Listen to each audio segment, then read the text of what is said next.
निकलेगी नहीं, कम से कम जवाब तो दे पाओगे। महाराज जी जब पूछ रहे हैं तो बोल तो पाओगे। तो रुई लेकर के आना कल से, ठीक है? हाँ तो कर दो, ले आएंगे। लेकिन यो नहीं है कि दोनों कान में भर कर रखे। रुई लाना मंजूर है, बात सुनना मंजूर नहीं है। वीआईपी बनना है। कैसा वीआईपी? भगवान का वीआईपी, भजन वाला वीआईपी। प्रेम से बोलो राधे राधे। भाव तो बड़ा अच्छा है, लेकिन समय भी अच्छा है। अब बोलते जाए तो बोलने में फिर पता नहीं चलता कितना समय हो गया। बार बार समय भी देखना पड़ता है, नहीं तो काम खराब हो जाएगा। तो 2 लाइन बस गुनगुनाएंगे और सब साथ में गुनगुनाएंगे, फिर आगे बढ़ेंगे। तू कितनी अच्छी है, तू कितनी भोली है, तू कितनी अच्छी है, तू कितनी भोली है, तू कितनी अच्छी है, तू कितनी भोली है, वो प्यारी प्यारी है।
कोई। मैं मुस्काया तू मुस्काई, मैं मुस्काया तू मुस्काई, मैं रोया तू रोई, तेरे रोने पे वो मेरे हंसने पे, वो मेरे रोने पे वो मेरे हंसने पे। वो तू बलिहारी है ओ माँ,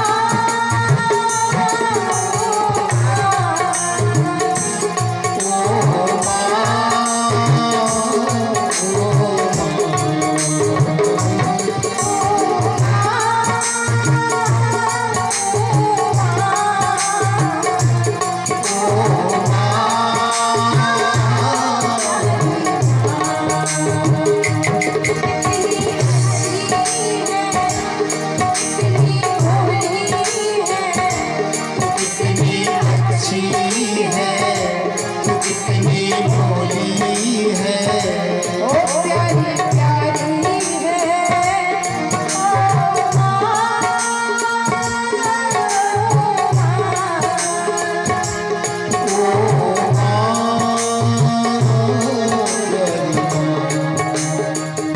सब प्यार करते हैं ना, लेकिन आवाज तो किसी के मुख से नहीं आ रही। या तो आपको ये आता नहीं है, और ऐसा हो नहीं सकता कि ये किसी को आता नहीं हो, ये सबको आता है। तो गा दीजिए, अपनी माता के लिए भी गाने में शर्मा रहे हो। बताओ, हम तो जगह जगह गा कर जहाँ जाते वहीं गा कर आ जाते हैं, और तुम यही नहीं गा पा रहे हो। इसका मतलब प्रेम नहीं करते। देख लीजिए माताएं, बालक बच्चे भी बैठे हैं, देख लो, प्रेम नहीं है, बस इतना ही प्रेम है कि सवेरे सवेरे मैया भोजन बना के दे दे और हम लोग बर्तन खा ले, इतना ही प्रेम है तुम्हें। यदि प्रेम करते हो तो भाव से गाइए। तू कितनी अच्छी है, तू कितनी, आवाज आनी चाहिए, तू कितनी, तू कितनी हो प्यारी,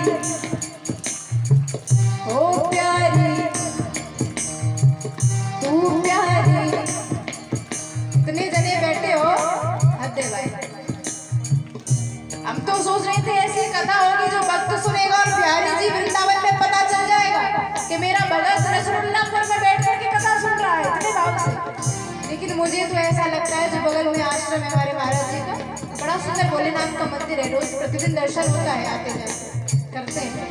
और बिहारी जी तक तो बाद में आवाज आवेगी, पहले भोले बाबा के कान में आवाज पड़ेगी तुम्हारी। भोले बाबा भी नहीं सुन पा रहे होंगे तुम्हारी आवाज को, तो इतने तीव्र स्वर में बोल रहे हो। तू कितनी, जोर से बोलिए, तू कितनी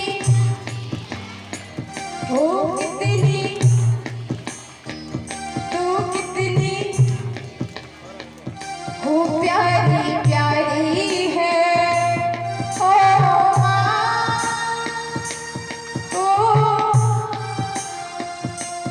ओ माँ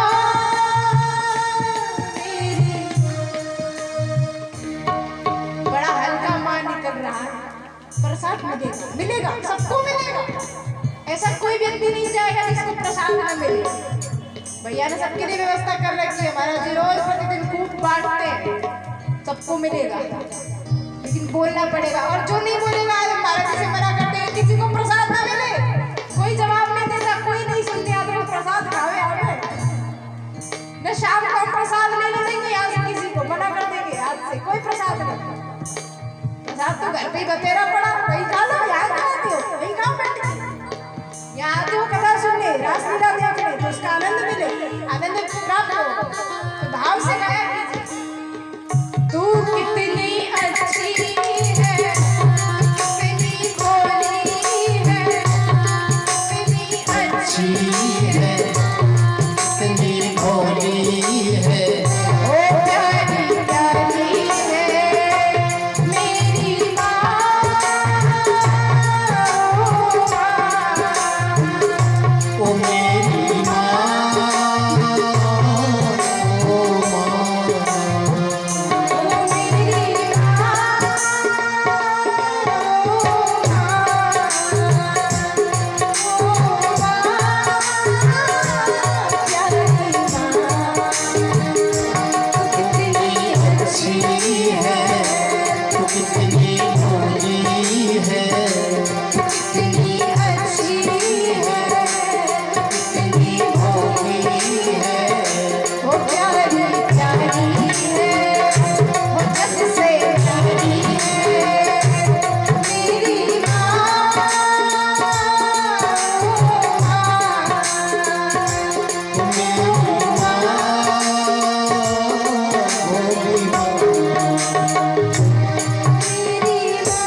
ऐसी माँ के चरणों में कोटि कोटि प्रणाम, जिसने हमें जीवन दान किया।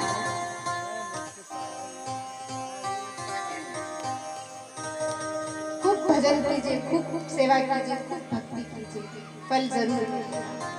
कभी सेवा कभी भी किसी भक्त की फिजूल नहीं जाती, व्यर्थ नहीं जाती। और माता पिता की सेवा में बड़े बड़े लोग चतुराई कर बैठते हैं। माता पिता की सेवा भी लालच के कारण होती है। कछु मिलेगा तो पूजा करें, इनके बैंक बैलेंस है मैया पापा के हमारे, तो ये चले जाएंगे तो बैंक बैलेंस तो हमारे नाम कर जाएंगे, पैसा मिलेंगे, एफडी बनवा रखे हैं हमको मिल जाएंगे। तो भैया सेवा कर लो, भले खूब भाव से करो, भाव से न सही खूब भाव से करो। क्या जा रहा है, 2-4 बार पानी तो दबाना पड़ रहा है, लेकिन 1-2 लाख तो मिल जाएगा। एक पैर का 1 लाख, दूसरे का दूसरा लाख, 2 लाख रुपया है। बड़ी चतुराई कर बैठता है मनुष्य, लेकिन चतुराई जो करता है उसको कछु नहीं मिलता, ठन ठन गोपाल हो जाता है। भगवान भी ठेंगा दिखा लेते हैं, तू कर चतुराई, कुछ नहीं मिलेगा। चतुराई कभी नहीं करनी चाहिए, चतुराई का फल बड़ा टेढ़ा होता है। प्रेम से बोलो राधे राधे।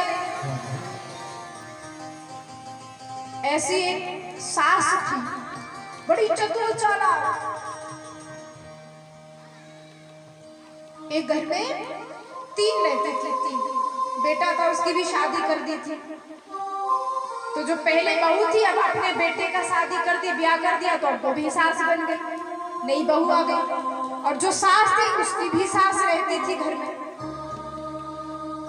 तो जो सास की सास है, माताएं बताएंगी, जो सास की सास है वो नई बहू की क्या लगेगी? क्या हुई? ददिया सास। हाँ, तो घर में क्या हो गया? बहू, सास और ददिया सास, 3 जन। अब जो सास बन गई थी, जो सास थी, तो वो अपनी सास को, जो बहू की ददिया सास थी, तो जो बीच वाली जो सास थी, जो अब सास नई सास बनी है, तो वो अपनी सास को भोजन कराया करती थी बड़ी चतुराई से। अब बूढ़े बेचारे सास जो थी, ददिया सास जो थी, सास वो बड़ी भोली थी बेचारी, कुछ कहती नहीं थी। तो जो अभी नई सास बनी थी वाले चतुराई फेंकना शुरू किया। और जो मटका होता ना, मटका, तो मटका टूट जाता है तो कैसा आड़त अच्छा सा बन जाता है कि टूट जाए तो ऊपर से जब काट देते हैं। तो एक घर में मटका टूट गया, फूट गया, अब इसमें क्या रखा जाए? तो चतुराई फेंकी, बोली ये बड़ा काम का है, टूटा नहीं है, बड़े काम का है। क्यों? बोली हमारी सास है बूढ़ी सी, जो काम धाम तो करती नहीं है, घर में झाड़ू पोछा बर्तन लगाती नहीं है, तो आगे बर्तन क्यों साफ करें? अब ये मटका वही के काम आए। घर में दाल सब्जी गुड़ शक्कर चीनी खीर जो बनता वो माँ में डाल देती, रोटी सब कुछ डाल देती। जैसे गैया की सानी लगाते हैं, वो सास की सानी लगाती थी, वो मटका में सब डाल देती। एक ही मटका में मीठा भी, तीखा भी, नमकीन भी, सब एक ही में डाल के सास को दे देती। अब बेचारी भोली सी सास थी, बूढ़ी सी, क्या कहती? बोली अगर कह दूंगी तो लड़के कहीं घर से बाहर ना निकाल। वो बेचारी चुपचाप उस सानी को सो खाती रहती, कुछ नहीं कहते। अच्छा, अब वो जो सास थी, नई सास बनी थी, नई बहू आई थी, तो नई बहू से घर में काम जल्दी नहीं कराते, कुछ दिन बाद काम कराते नई बहू से घर में। क्यों? इसलिए क्योंकि वो जब तक उस परिवार में ढल जाए, थोड़ा देख ले कि हमारे परिवार में काम कैसे होता है, हमारे सासू माँ को क्या अच्छा लगता है, घर परिवार कैसा है, कुछ जान पहचान कर ले, तब उससे काम करवाते हैं। तो चूल्हा पूजन नहीं होता नई बहू का जल्दी से, कुछ दिनों बाद जाकर के होता है। तो वो जो नई बहू आई थी, वो ये सारा काम देख रही थी, चुपचाप देख रही थी। वो नई थी इसलिए कुछ नहीं बोल रही थी, अब वो ज्यादा पुरानी हो गई थी बेचारी, इसलिए कुछ नहीं बोल रही थी ददिया सास। तो जो नई बहू थी वो देख रही थी, बोली अच्छा ये हमारे ससुराल की परंपरा होगी, मट्टी के बर्तन में टूटे घड़े में सास को भोजन कराते होंगे, इसीलिए हमारी सास अपनी सास को करा रही है। और देखो, चलो कोई बात नहीं, पुराना जमाना है तो टेढ़ा मेढ़ा है। अब उसने सोचा कि अब सीखना है तो सीख ले, जैसा देखेंगे वैसा ही तो सीखेंगे। तो नई बहू जो थी, पति जब शाम को काम करके घर आया तो पति से बोली, अजी हमको बाजार ले चलो। बोली बाजार जाके तुम क्या करोगे? बोली हमको बहुत जरूरी काम है, तुम लेके जाओ। बोले नहीं, पहले काम बताओ। बोले हम बाजार से बड़े अच्छे अच्छे गढ़े लेकर के आएंगे। बोला गढ़ा कर तू क्या करेगी? बोली सरप्राइज है, बताएंगे नहीं किसी को, अचानक देंगे, हमारी सास के लिए है, तो हमें बाजार ले चलो, हम बढ़िया गढ़ा लेकर आएंगे। अब पति को लगा पता नहीं कौन सा मेरी माता जी को बढ़िया तोहफा देने वाली होगी मेरी बहू। ले गया बाजार। अब बाजार लेकर के गया तो नई बहू पहुंच गई कुमार के पास में। बोली भैया एक बड़ा सा गड़ा दिखाओ, बड़ा अच्छा बड़ा देख लिया जिसमें हाँ ये एक बड़ा अच्छा है। फिर बोली अच्छा एक इससे और छोटा दिखाओ, एक सुराई दिखाओ, सुराई बढ़िया, और कोई एक छोटा दीपक सा दिखाओ, थोड़ा अच्छा बड़ा सब आता है ना, उसमें खीर डाल के देंगे। मन में सोचती जा रही है छोटा होगा, 2-4 छोटे खरीद लूं, एक में सब्जी लगा करके दिया करूंगी, एक में खीर रख के दूंगी, एक में मिठाई रख के दूंगी, और सुराई ले ली, सुराई में बढ़िया पानी रख के दूंगी। देखो हमारी सास तो एक ही में डाल देती, हम तो फिर भी अलग अलग खरीद रहे हैं। तो वो इकट्ठा करने लगी बाजार से, और सब तरह के गड़े ला करके, जो छोटा कोई बड़ा, कोई सुराई, कोई दीपक, कोई ऐसा कुल्हड़, सब ला करके और रसोई घर में पहुंच गई लेके। सास अपनी सास के लिए खाना लगा रही थी, वही सानी मटके में वही दाल डाल दी, पूरी सब्जी डाल दी, सब कुछ में डाल रही थी। और जो नई नई बहू थी वो बेचारी बड़े प्यार से उनको साफ करके मट्टी झाड़ के और कपड़े से पोंछ के अलमारी में सजा रही थी। अब सजाते सजाते जैसी सास की नजर गई तो सास ने पूछा, अरे बहू तो ये क्या कर रही है, ये काहे बुलाई है? बोली माता जी अभी नहीं बताऊंगी। बोले क्यों नहीं बताओगी?